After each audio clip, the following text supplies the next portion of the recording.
Thank you, Mary. And of course, today the reason that we're talking so much about this book is because uh, Cymber Lily Quinn has developed a new course. Hi, Cymber. She's tuning in from Colorado. That focuses on this book. And so I'd like to just share a little bit for those of you who don't know Cymber, a little bit of what she has done and what she is doing. She's an extremely versatile musician, harpist, composer, teacher, performer, and has been able to somehow balance all of this. Cymber has several recordings out. A lot of her music is as a Reiki master. It's been described as being Reiki infused. So with intentional energy as she's playing the music. There are 3 CDs and several singles that are available. Cymber's music has won awards. She's had multiple awards from the Big Island Awards for New Age music. And she also has an online harp academy called Rosalani.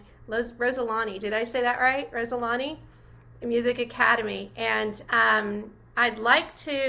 you have so many things to offer and so many things to share with us today.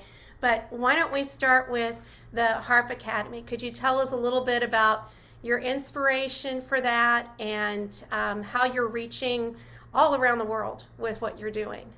Sure, sure. Thank you so much, Kimberly. Thank you so much, Mary. Thank you so much, Therese, for having me here today. And I'm delighted that you're all here. Yay, we all made it. We got up, we dressed up, we showed up. That's you're investing in yourself by being here, and I'm really delighted that you chose to spend some time with me today.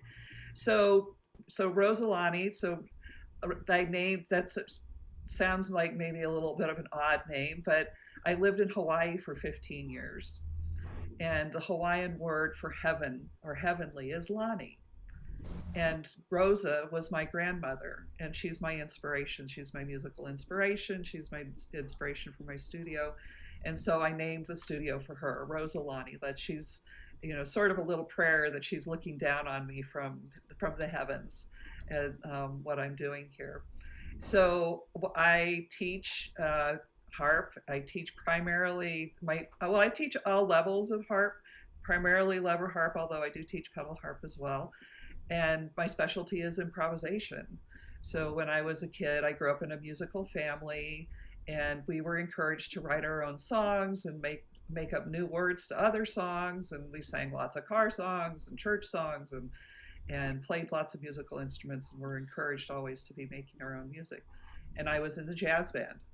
I was the pianist for the jazz band when I was in school, and so I had that very early encouragement to look under the hood of the music and see, well, what is the structure of the music? What are the chords that are defining the melody? What are the rhythms that are defining the feel?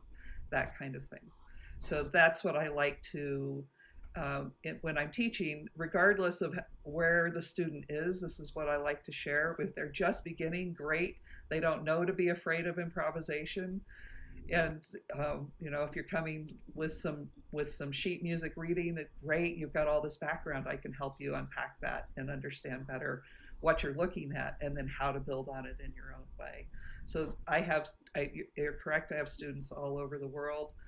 I teach, about half of my students are in Denver, and about half my students are elsewhere by Zoom. I've been teaching by Zoom for, well, I started playing harp 15 years ago and took lessons by Skype before Zoom was even a thing. I was living in Hawaii. My teacher was in San Diego, Susan Ziebenbergen, who's back here in Colorado now. And and so I've been teaching by Zoom, like, I don't know, 7 or 8 years, something like that, and it works. Yeah. Is there something else some particular area of that you'd like to know more about? Well, I think could you maybe describe just some of the courses that you have available? I know this is on your website, which is cymber.com, but just some of the other things that you are offering through your instruction. Is it private? Do you have group classes? Sure. What's the structure? Yeah, so thanks for asking that. So at the moment, I offer private lessons. I offer a self guided online course called the Improvising Harpist Step by Step Guide. It's about 35 videos and a 70-page workbook to get you started. If you're the type of person who works well on your own, that's great. And I also offer some coaching along with that if someone wants like a little nudge now and then to keep them going. And then right now, I am actually teaching Mac Perry's book. This is an 8-week class. We've just finished week 2. This is the book we're talking about. And so it's not too late to get in because the classes are recorded. If somebody gets really excited about what I'm going to talk about here in a second in terms of the blues, you can still get into the course. You would get 6 more live courses plus the 2 that are already recorded. And then I'll be teaching it again later in the year. I'm also going to be teaching a class later in the year on the modes. There's a lot of interest in understanding the modes. I went through some of the International Harp Therapy Program training, got so excited about the modes and what was happening with Reiki and Chinese medicine and music and all of this. I stopped and went off and recorded my first CD called Seasons of the Soul. And that CD was featured on Hearts of Space, which is a show on National Public Radio. So I felt very honored to be featured there. So those are the kinds of things, those are the kinds of different offerings I have in terms of teaching. And then I have the Facebook group. And so if you're not in my Facebook group, you go to The Improvising Harpist, and you'll find me there. We've got about 2,000 harpists in the group now. And we talk about improvising. Oh, and the last thing, I should have mentioned this first, but every Tuesday night, I do a free improvising class. I never know what I'm going to teach exactly. I record it, but I don't do a lot of like follow up with it because it's free. But you bring your questions and we work them out and we try some different things. And what we're working on in the class right now is a year-long project that I'm doing with the participants of the class called the Improvising Harpist Cookbook. Mm-hmm. And it's going to be 21 recipes for making improvisations. So it's not a food cookbook. I got to be really clear. People are like, the cookbook, yay, I can't wait. Yeah. It's recipes for putting together different kinds of improvisations. That's what levels of harpists are in the Facebook group? I mean, like somebody's been playing 3 months or 3 years or 30 years. What's the overall average? All of the above. Yeah. The defining quality is that they're all pretty new to improvisation. But that's not even true. I have teachers in there who are just hanging out looking for ideas. Mm-hmm. Mm-hmm. I've got some people in there who've been playing classical orchestra off a sheet for 50 years and now want to try to improvise. So it's very interesting. How much emotional coaching do you have to do for the people? A lot. A lot. Actually, I'm an emotional cheerleader. Like, you can do it. Keep going. Don't be afraid. Nobody's here to criticize or anything like that. Yeah. There's a lot of that, of believing in yourself. Yeah. And trusting the instrument and listening and letting go of the page and saying it's especially on the harp. So now this will kind of be a nice transition into the blues, the thing that I want to do. And how much time do we have? We have an hour today. Okay, perfect. All right. So now I've lost my train of thought there for a second. Let me come back to it. When I'm talking with people about improvising, especially with the harp, because the harp is a diatonic instrument. We don't have the black keys of the piano. There are far fewer wrong notes. That is true. There are just far fewer wrong notes. And luckily for us, if you pick a wrong note, the right note is either down or up, one string. So you're never far away from something that's going to sound good. So that one wrong note, you can turn it into a grace note or turn it into a passing tone. Mm-hmm. And get back to what sounds good or sounds right. And I have opinions about those. They're pretty strong words. I want to make sure that when people are improvising, that they're in a place of exploration rather than perfection. And if you guys have hung out with Deborah Henson Kona any at all, I've taken lots of classes with her over the years. She talks about perfectly imperfect or imperfectly perfect or something, but that the idea is that the perfection is the imperfection. Like when you're improvising, the best ideas come out of the mistakes you make. Mm-hmm. The finger got tired and drifted over to another string, and oh, that sounded cool. I would have never thought of that. And being open. So yes, emotional counseling, to trust enough to be open Mm-hmm. to something that might sound wrong. And part of this is taking a look at, if you really struggle with wrong and perfection and stuff like that, to look at who told you that. Where did this idea that everything has to be perfect, where did it come from? Well, for me, it came from my mother. She was a perfectionist. I had to play it perfectly. This is why I burned out of music when I was 15, because I wasn't good enough for her. And that's pretty powerful stuff to have to overcome. Mm-hmm. Yeah. So when I work with people, I tell them that story, like the most important person in your life, your mother, is the one who's going, no, you're not doing it right. That's a big hurdle that I had to get, a big hole I had to climb out of to trust myself enough to do what I do now, which is to encourage everybody else to do what I do, which is try lots of different things. So you actually stepped away from music for a while and came back to it again later. Could you tell us a little bit about what brought you back? Sure. Yeah, sure. So I left for 27 years.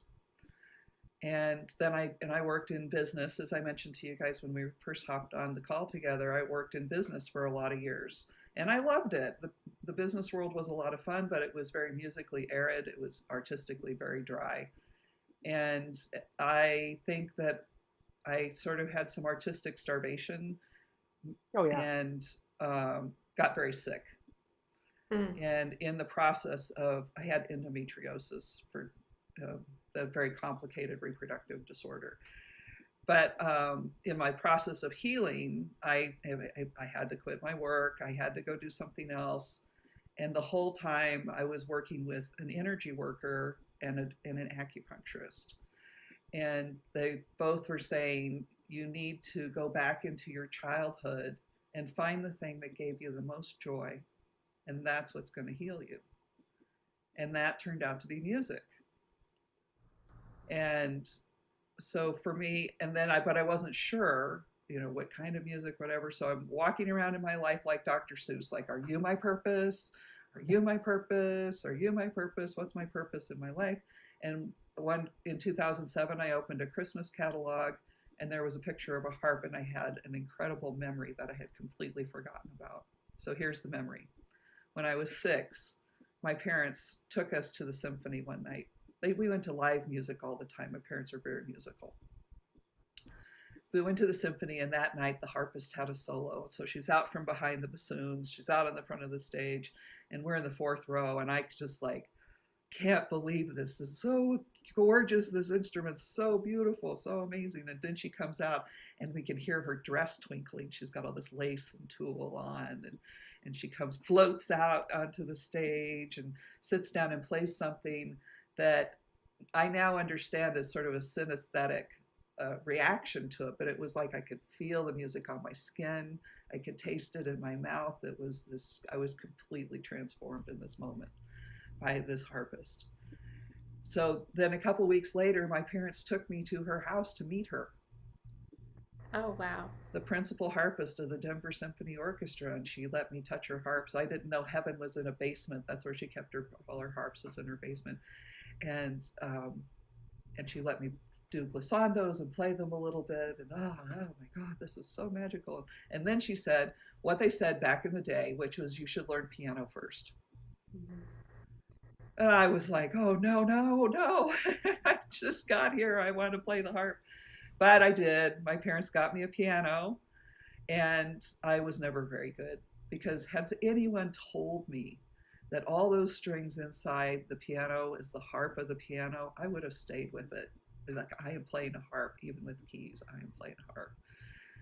But I drifted away, played French horn, I was a percussionist.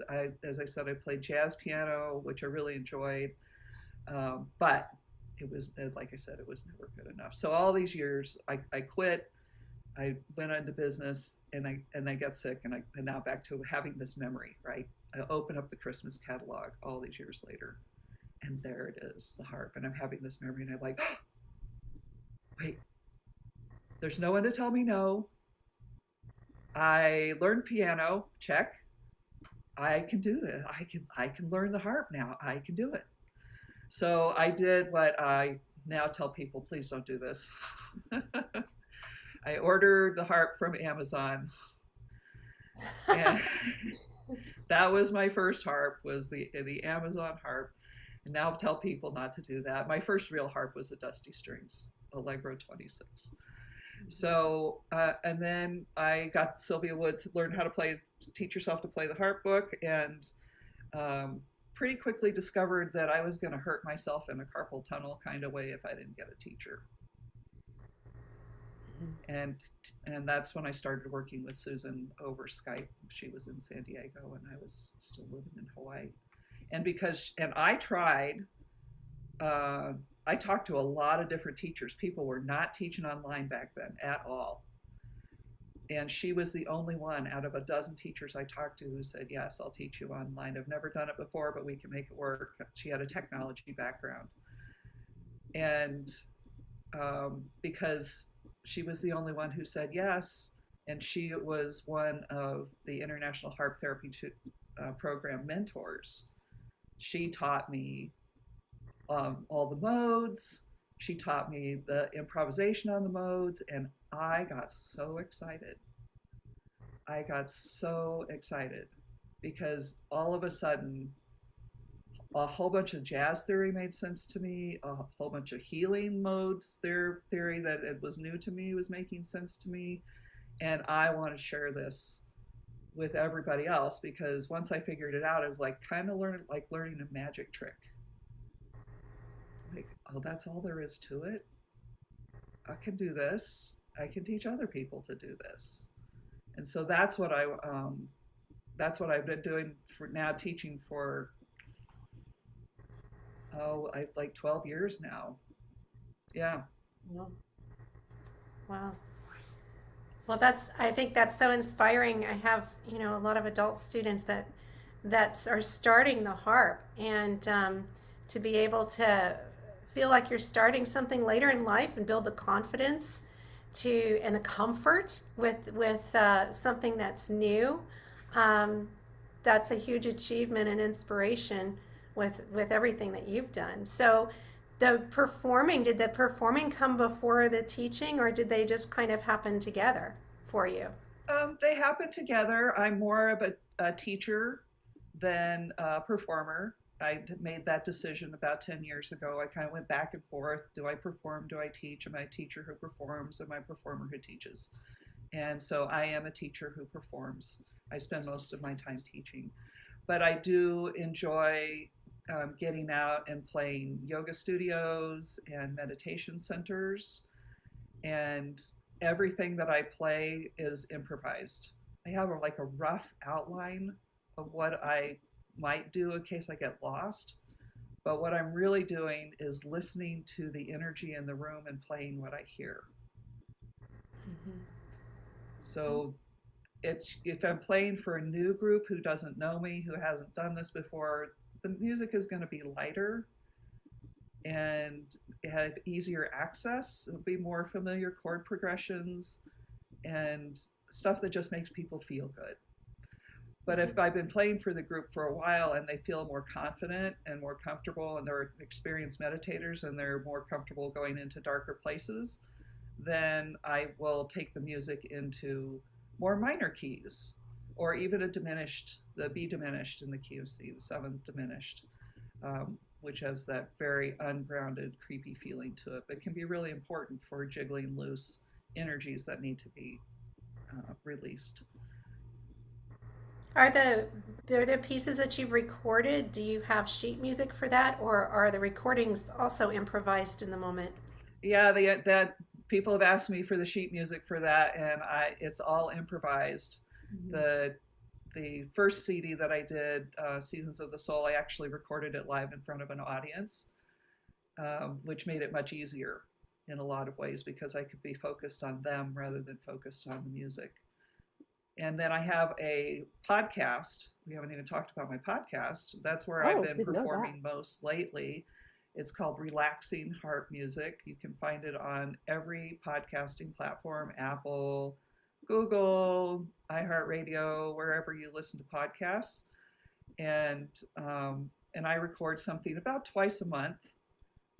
And again, I never really know what I'm going to do until I sit down and say, okay, I've got an hour. I'm going to sit down and record something and put it out there. And then I feel what Relaxing Harp Music podcast. Yeah. Mm-hmm. And and Don, I want to acknowledge I saw your comment there. Yeah, excited about Harp on the Lever Harp. Yay. Okay, cool. I'm just reading the comments here in the chat here. Yes. Okay. And if anyone has any questions as we go along, just please put those in the chat, and we're going to have some time at the end to address some of those. Yeah. So let me talk a little bit about the blues and blues on the harp, and talk about Mac Perry's book and the class that I'm teaching, and why I feel learning the blues is really a good thing to do on a lot of different levels. So first of all, full disclosure, when I first heard the blues, I did not get it. I did not understand the music. I felt like it's just three chords over and over again. What's the big deal?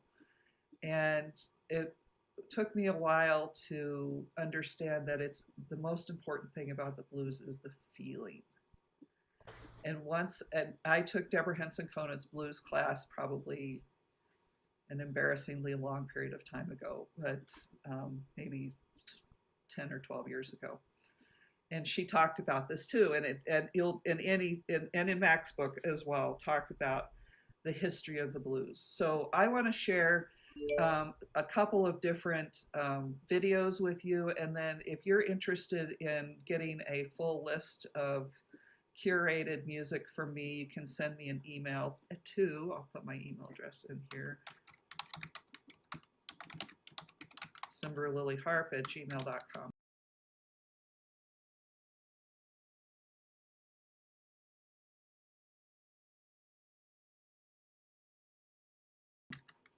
And I'll send you my talking notes from today. So can I share a screen?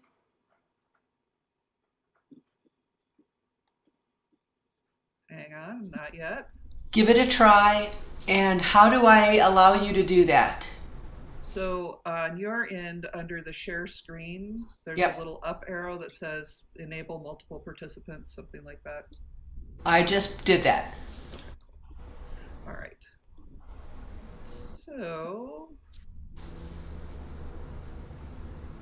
these are some notes from last night's blues course.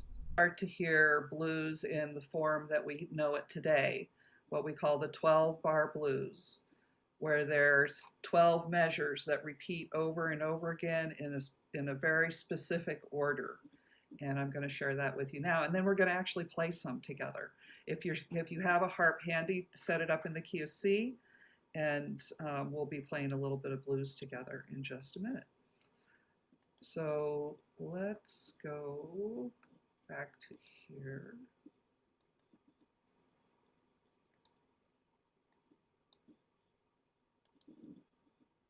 All right, so you're starting to hear the patterns repeating from song to song. That doesn't change. And that's one of the things I didn't understand when I first started listening to the blues. Like, oh, this is boring, but actually what it is it's a community builder. What do I mean by that? I mean that if you know those 12 bars and the order that they go in, you can play the blues with anybody. You can be a little kid playing with experienced players and learning by being with them. And you as a harpist, a new harpist, you can play with experienced players and become a better player and not feel like, oh my God, I'm not good enough for them, because everybody's following those same 12 bars. They're just doing it in fancier, more, as more experienced ways as they get more comfortable with the form. So, okay, so what I want to do in the last few minutes here, oh, thank you, Nancy. Yeah, Chicago. There's so if you get to Chicago, there's some fantastic blues clubs you need to go to. Kingston Mines is one of them. Yeah, the rhythm crackles. Oh, that's right. Going back to the African music, those clappy things that they're doing, they're a representation of the shackles that they were freed from. The shackles were made into these instruments.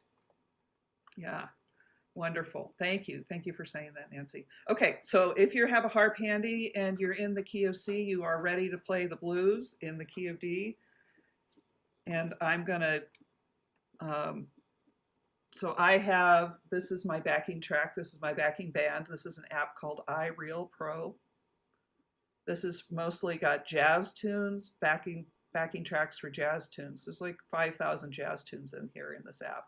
There's also a lot of Latin, Brazilian, fusion, country, a little bit of country music, but that's what you're going to hear here in just a second. Hopefully this is all working right, how my technology is working properly. Okay, that's the right happy sound. That's not the right happy sound, though.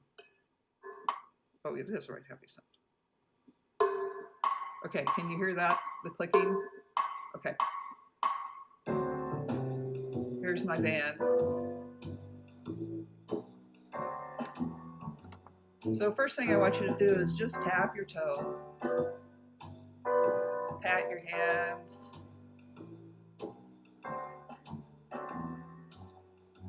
Do, do, do, do. You might hum along a little bit.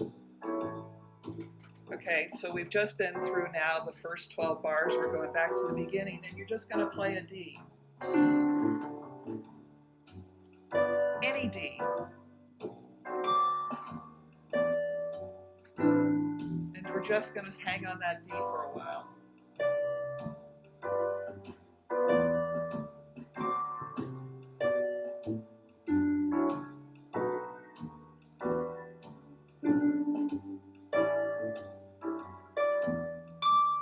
Nice.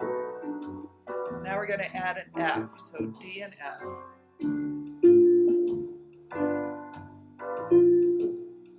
Can be in any order, can be in any octave.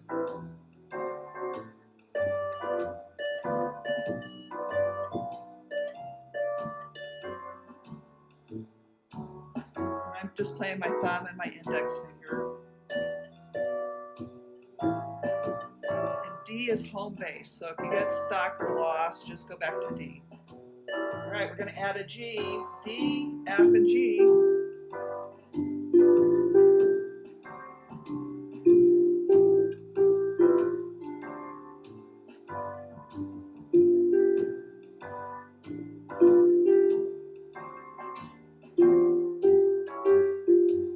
Both hands together.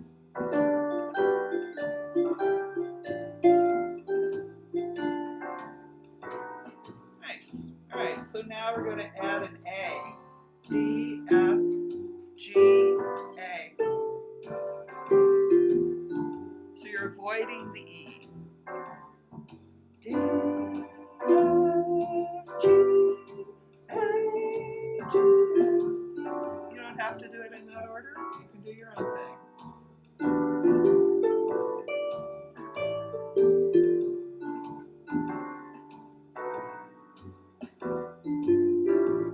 Now we're going to add the last note, C, on top,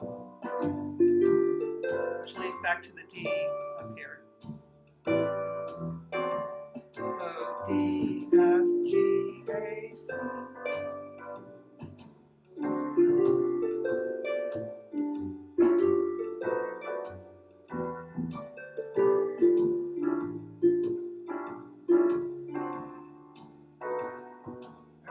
let's just do it one time all together.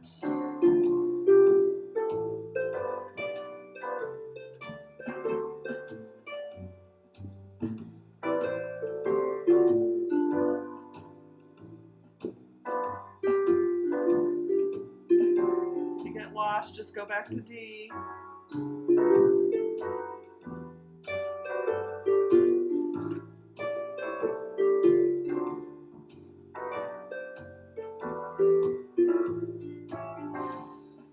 So there's one more note. If you have a fully levered harp, this is your G sharp. Make a G sharp, put the G sharp up. You're going to play that note and then lower your lever like that. This is called a slide. And it's kind of a cool thing to do. You can also slide the other direction. You play the G and go to G sharp.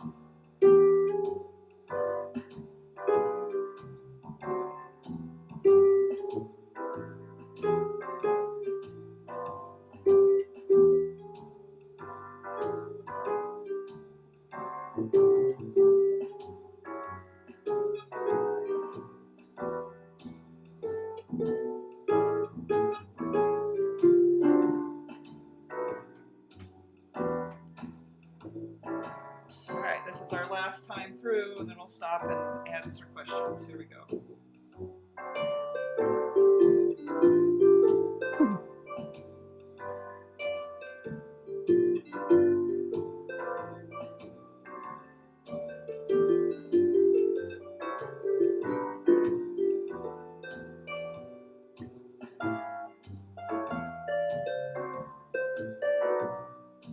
And the big finish on a D. Yeah, nice. So this backing track that we're just playing along with here, yeah, I know, isn't this fun, right? No reading music, we're just playing along. Up at the top of the chat here, Mary has very kindly put that backing track that I was just playing for you. That's available to you. You can just download that.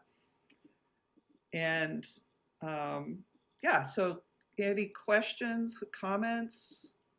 I do have a question. I like how you have that backup track and you can just play along with one hand, playing one note at a time. It's a great sort of stepping stone, you know, one little bit at a time, add one little bit at a time. That's so great. But how do you get to the point where you're playing the, you know, your chord or your root in your left hand and you're improvising in your right hand? How do you rub your stomach and pat your head at the same time? That's kind of challenging. Right. So that brings me to, well, let me answer questions, but then I want to show you a video of Ben Creighton Griffiths, who is one of the great jazz players in Europe. He's actually in Wales, and he does a blues piece that I'm going to show you in a minute, where he had to film himself twice so that he could get all the parts in. So he's playing some parts in one video and some other parts in another video, and then put them together side by side. So he's not even as masterful as he is. He's not playing at all. Yeah. In a single instrument. It's piano can do it, harp can do it, but you have to make some adaptations and cut corners, because you just can't. You can't do it all. There are, yeah, that's. So you make adaptations, and I can show you a little bit about how to do that.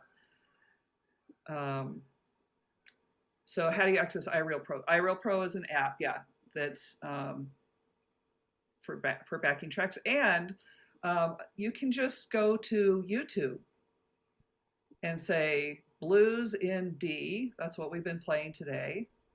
Blues in D, and you can find backing tracks of all different speeds. Because blues can be played very quickly, it can be played very slowly, it can be played very, very medium. So if you get to iReal Pro and you're like, oh my gosh, that's a really pricey app, and it is, and you don't want to pay for that right now, then there are free options out there on YouTube. Somebody did ask a question earlier about how to play on blues on the cross-strung part. Yes, this is a really good question. I don't play cross-strung harp. I've sat at one once and went, oh my gosh, this is like a whole different critter entirely. So but as a cross-strung player, because you have every note available to you, you have another layer of learning strings to avoid that we don't have to deal with when we're playing blues in D, or you're playing different. Just this, you'd have the same challenges that a pianist has in terms of knowing what the chord changes are, knowing which notes belong to each chord progression. And the blues particularly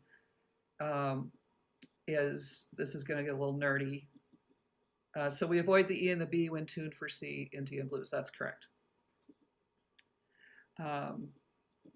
Yeah, thank you for putting comments in the chat for me. I appreciate that. So I lost my train of thought for a second. I shouldn't have looked at the chat. Avoid E and B when avoiding. Well, somebody was asking avoiding yeah. the E and B when you play the C blues or play the D blues. So oh, I know what I was going to say. So the blues scale is its own thing. It's not a major scale. It's not a minor scale. It's its own thing. And so if you're going to spend time with the blues, it's worth memorizing what those intervals are. They're different intervals than what are a major scale or a minor scale or different modes. It's its own thing. And when we play it on the harp, well, we play it in general, what's happening is in the left hand, you're playing major chords and in major-ish chords. And in the right hand, the melody, the improvisational part of it, you're playing minor-ish chords. So if you're playing blues on the pedal harp, your feet are moving to make that happen. On the lever harp, we can set the bottom of the harp to be one way and set the top of the harp to be another way and not have to do all that lever shifting other than that one note, which is and when you have when you're teaching, I'm sorry, I apologize for interrupting.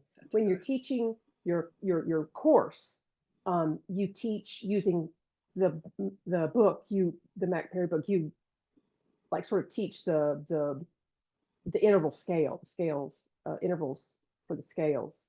Yeah, we get nerdy, we get into the weeds. We definitely, he did, and I really appreciate him doing that because having to reconstruct that and make that happen myself was like a daunting task. And there's this book is a really good book, and I'm really great. I should say that I've known about this book for about 10 years, and I started getting excited about it. Oh, maybe 5 years ago. Like I should teach a class based on this book, and kind of had the experience that Mary had, where I tried to find Mac to ask permission. Find the family, anybody, and I wasn't getting anything back. And then on a lark, I think over the holidays, I reached out to you, and you're like, "Oh, we're the publishers." Like, yes, found the right people to help me say yes. I wanted to put this class together. Yes, there are. Yeah, the class members buy the book. Yeah, yep. Yeah. There's people that get college degrees in this, so having a book like this is very valuable. It's very valuable. It really, yeah. And so, yeah, we get it. We're getting into the weeds because the class is 8 weeks. It's nice. There's plenty of time to get into that level of detail. But at the bottom of it all is the feel. Got to feel it. And that was for me the big breakthrough when I started to feel in my body, tapping my toes, moving with the music. I started to really understand, oh, this isn't just about like how fancy can Mozart make something, right? How notey can it be? But it more about what is the emotion that's being conveyed here. And usually the emotion that's being conveyed in a blues tune is something that we're making fun of, or it's some bad circumstance that we're going to lift ourselves with. And so the last thing I want to say, and then I want to show you the Ben Creighton Griffiths. Is it okay if we go over a couple minutes? Mhm. Okay. All right. So the blues has, like I said, it's 12 bars, but it's 3 groups of 4. 3 groups of 4. So as you're listening to the blues now with different ears on, I want you to be listening for the first phrase, the second phrase, which is going to probably be the same as the first phrase, and then the third is the punchline or the twist. So now I can't think of an example. All of a sudden, I can't think of a good example. My baby done left me. You know, my eyes are so dry. I'm just making something up. My baby done left me. My eyes are so dry. She won't come back. It's going to make me cry. Something like that. I'm just making stuff up here on the fly here. Turnaround, where, yeah, the turnaround at the end is where you wail. That's right. Where it's gonna, there's a little chord. This now it's like too much detail for the time we have left, but there's a turnaround at the end of each time through that you can really open up and do some riffs or licks or little bits of music that have that. A lot of Welsh music is also, yeah, oh, interesting, the AAB formula. Oh, interesting. Oh, hi, Valerie. I didn't know you were here. So last thing I want to share with you is a little bit of Ben. Hang on one second. Arguably the best, I'd hate to put it anybody to say the best, but he is one of the top 5. And he's 24 or 26 or something like that. He's just got such an amazing career in front of him. He's already done a blues, not a blues, but a jazz concerto, which they played with the Welsh National Orchestra last year. And yeah, just, this is definitely a young person to be watching. I was there because we're getting short on time. But that's to answer your question, Therese. How do you do, how do you play all the parts? You don't. You make multiple videos, or you play with other players, or you simplify parts. It is possible to play all 3 parts, but it's work to do it, to play all 3 parts. So, all right. There was a question earlier in the chat that was more about your Facebook group.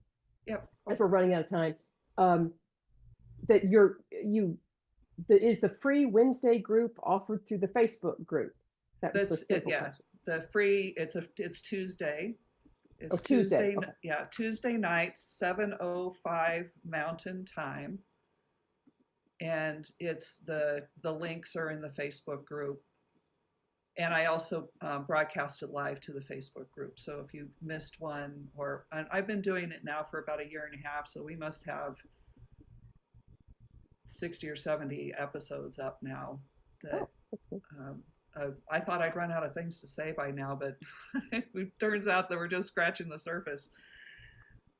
Great. And Mary, the book, can you purchase it as a download, and is it paper? Do you have both formats? Yeah.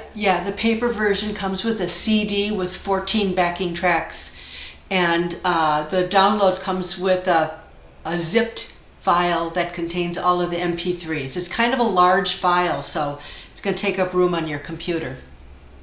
Okay. All right.